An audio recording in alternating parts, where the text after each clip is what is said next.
Yeroon kootis amma dhufaa jira. Yeroo tokko arbaa fi sareen yeroo wal fakkaatutti rimaa yafuuti. Booda irratti sareen ji'a sadiin booda saree jahaa dhalte. Achi boodas sarittiin ji'a jaha turtee rimaa hadiraa fuutee saroota 12 ol ta'an dhalte. Itti aansuudhaanis ji'a 18ffaa isiittis yeroo sadaffaa isiitiif saroota jaha dhalte. Ji'oota 18 kana keessatti sareen sun yeroo sadii irra deebitee dhaluudhaan saroota hedduu dhaluu dandeesse. Booda irrattis arbi isii waliin rimaa fuudhe sun hanga ammaatti arba tokkollee akka hin dhalin hubatte.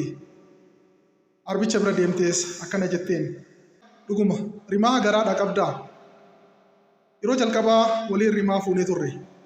Ani achiin booda yeroo sadiif saroota hedduu dhalee amma saroonni hedduun isaanii gurguddatanii jiru jetteen.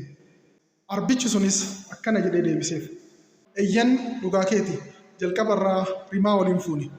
Yeroon kootis amma dhufaa jira. Garuu ani kan garaadhaa qabu saree miti. Kan ani garaadhaa qabu arba. Arba guddicha gaara diiguu danda'u. Arba akkuma dhalateen namoonni hedduu yoo ilaalan ajaa'ibsiifatan. Arba guddinni isaa daggala keessatti bineensota kamiyyuu ol ta'etu garaana jira jetteen.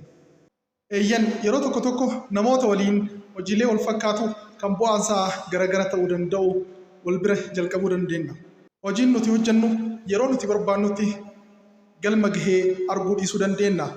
Garuu bu'aan nuti fiduu dandeenyu yeroo fudhachuu danda'a waan ta'eef obsaaf kutannoodhaan hojii keenya hanga dhumaatti itti fufnee bu'aa guddaa argachuun dirqama. Namoota rimaa sarootaa fuudhanii akkamitti hanga ammaatti dahuu dhabde siin jedhaniif gurra hin kennin. Hedduu galatoomaa fayyaa ta'a. Maatii tiktaakii kennaa ta'uun hin irraanfatinaa.